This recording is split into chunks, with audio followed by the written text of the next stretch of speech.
Greetings. We're discussing, it was a question, and the thing that was posed was, are black people descendants from Africa? That was the question. Are black people descendants from Africa? Now, I broke it down in many ways, but before I break it down, because we can go into that, but we're going to go back to what we was talking about, which was like the Ted Raspberry. Because these points that people use to reference to a time when black people owned stuff, like, yeah, black people owned slaves. Like, it wasn't all, like, Moors wasn't even classified as black. You know, Moors wasn't classified, they owned plantations, farms, and slaves and stuff. They wasn't classified as black people. You know, it came a point when, you know, Moors became identified once the laws changed in order for all people of melanated color to be identified as black. You see what I'm saying? Like, everybody wasn't white. It was a time when the Italians, the Jews, the Dutch, you know, the Arabs that came to America and been a minority. You know what I'm saying?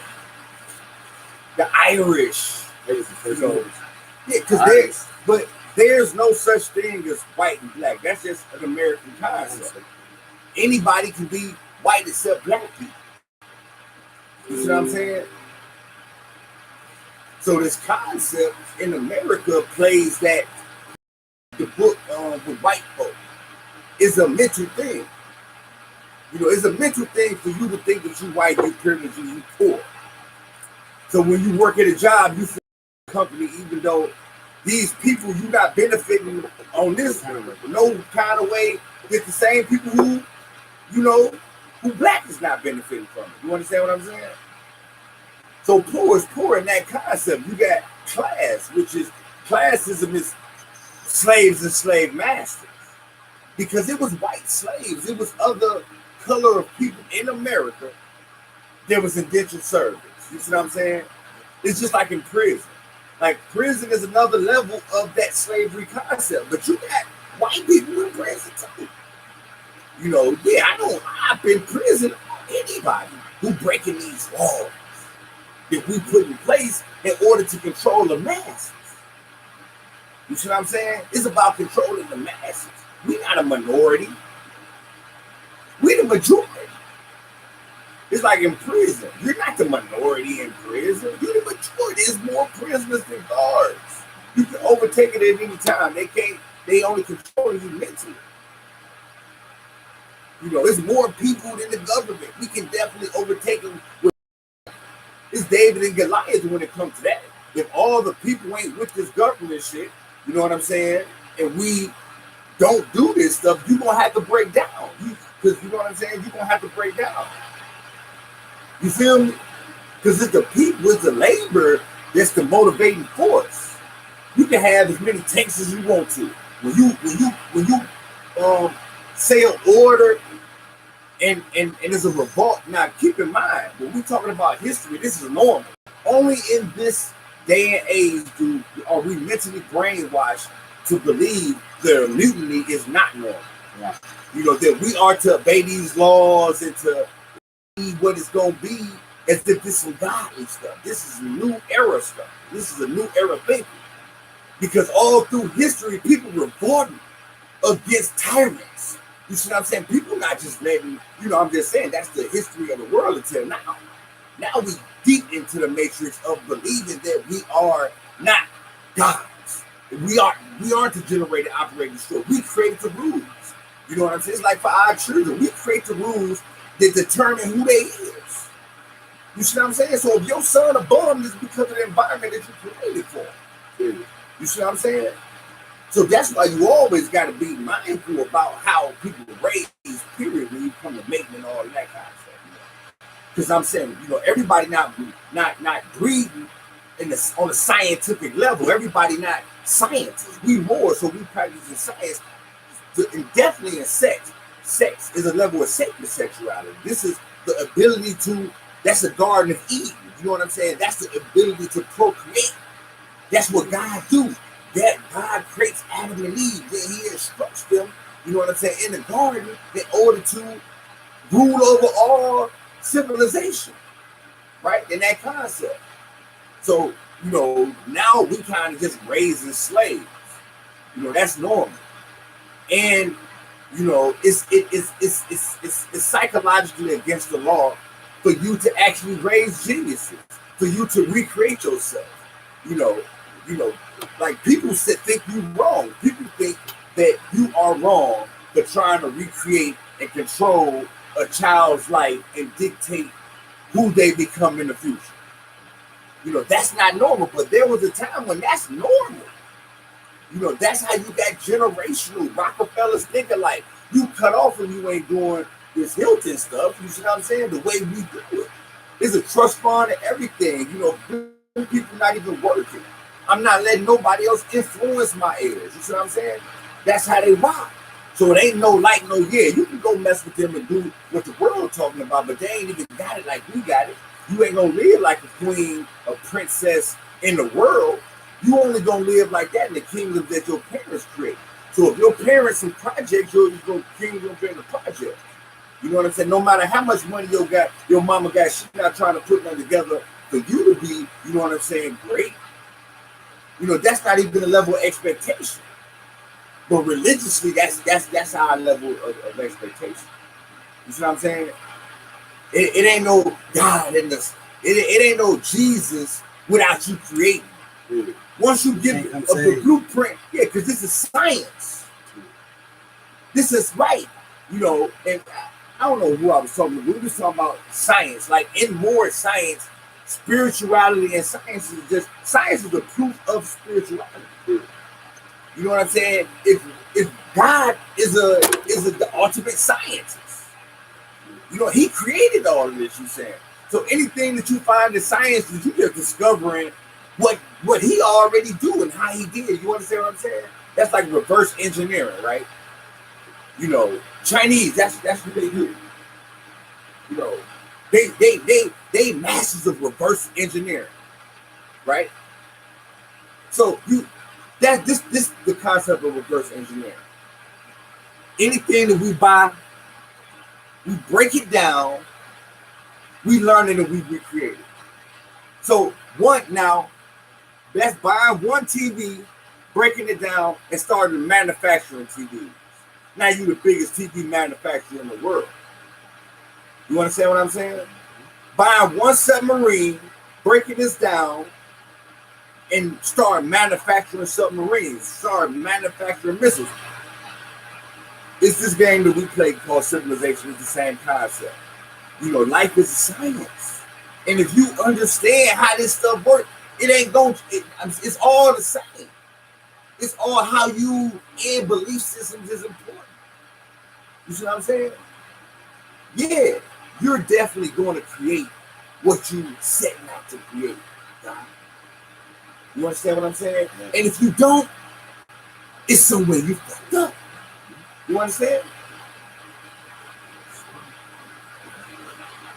It's like in the Bible when they talk about Adam and Eve. God created that.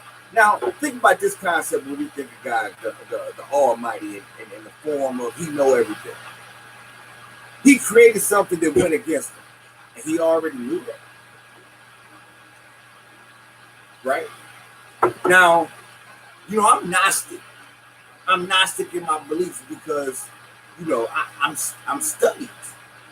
So there's other books in the Bible that wasn't canonized, and the canonization of the Bible is after, it's post, you know, this concept that we've been talking about Jesus, right? Meaning it's somebody else who did this. They wasn't even alive when Jesus was alive. Who said these are the ones that we're gonna say is official, right? So this concept, I just wanted to go back to the level of a Gnostic beliefs when they found the Dead Sea Scrolls and found the Gospel of Thomas and the Book of and all these concepts that, you know, we can put in in reference. It's like if we got a story, right? You can read any of my books. And every one of my books is a different level to the same book. You know what I'm saying? Like, you can read my book and think you know it all. You got the story, right? But I can tell you a whole nother story on that same story. Because of different perspectives, different belief systems. Because I'm saying, from my perspective, I may look like the hero and that person may look like the villain. In their story, because I'm saying you saying it from different point of view, you can understand why people did what they did, and you know how they was raised and what they believed in. And once you do that, you're gonna start loving them. You're gonna love the character. I make you fall in love with the character. Every one of them. There is no right and wrong. There is no villain. You know what I'm saying? Now, this concept came to me as an epiphany while I was in the hole. 4 years in the hole in UFC. And I had an epiphany. And it was crazy how I seen God. You know what I'm saying? And I just seen God as the author. Right? I seen God as an author. Because the author writes the story and then you live it. Like I'm saying, I wrote this story. This wasn't real. And now I'm living it. You see what I'm saying? That's kind of, you know, when I was in prison, I used to write and then lay down and just daydream. Like anything that I studied law, and then in my mind, I daydreamed about coming home and being that and implementing that because I couldn't use nothing that I had learned. I'm in prison. You know what I'm saying? I couldn't use it physically. I stayed in I was a legal writer, and you know what I'm saying? I actually created a lifestyle in prison that was conducive to being a revolutionary. I was a revolutionary in prison. You know what I'm saying? You know, so really, it's harder to be a revolutionary out here. It's easier to revolutionize, you know, yourself and have these other aspirations. And I was really the because I was actually publishing books in prison. So you know what I'm saying? That's big, because this is a whole bunch of people who, you know, wrote books. But you know what I'm saying? So, you know, people aspire to even be on. And to come home, it's kind of like, to come home, I always been like a pretender. Like, if you ever seen this show called A Pretender, it's like back probably in the 90s. It was a character called Jerry. And this guy, he was a genius. He could read a book, see anything, and he can do open heart surgery just by reading the book. He's anything, ain't no limits to, you know what I'm saying, the position he gonna stand up to and gonna ace that bitch. You know what I'm saying? You gonna believe. You feel me? So, right. So, in prison, I never connected. I always was more of an observer, a learning student of the Most High. You know, I'm saying I learned the ins and out of the structure, because in the MDOC, that's like a museum. The MDOC is a museum of Black empowerment, because they locked up all the revolutionaries. You know what I'm saying? Like, look, I just met a brother, just got out here, the Alexander brother. This brother is a revolutionary. You know, the Alexander, he old. He just got out. You know him, because he a legend. The brother is a genius. But now that they let him out, he old. The dude is that's when they let you out. The people like that's in prison, you know what I'm saying? This really genius level, they gonna break you off. By the time you come home, you gonna be old. Nobody listening to you. Ain't got money. The revolution is out of it. And the revolutionaries out here is the hustlers, the winners. I'm saying, the people who got the resources, but they not gonna help. They not helping. These are people who gonna keep on marching, complaining about somebody else, but they got all the resources to help somebody else. You know what I'm saying? And okay, but keep this in mind. I just say that to say there was a time when our people weren't like this. No, definitely, indeed not. You know what I'm saying? It was a time when your grandfather had 3 different families on 4 different blocks. You know what I'm saying? Had businesses, and you know, I'm just saying, it was normal. It was normal for a man to have kids. He getting money. Ain't nobody bums. I'm saying that was this ain't normal. I'm saying, do you remember? I don't know. Yeah, right. All the people that I knew that was grown when I was young was the people who put me on. I'm saying they had jobs. We come from the South Side, though. So yeah, this society, it really wasn't no book. Everybody was working, hustling. You know what I'm saying? Owning businesses, karate dojos, and record labels. I grew up with people with record labels and all this kind of stuff as a kid. You know what I'm saying?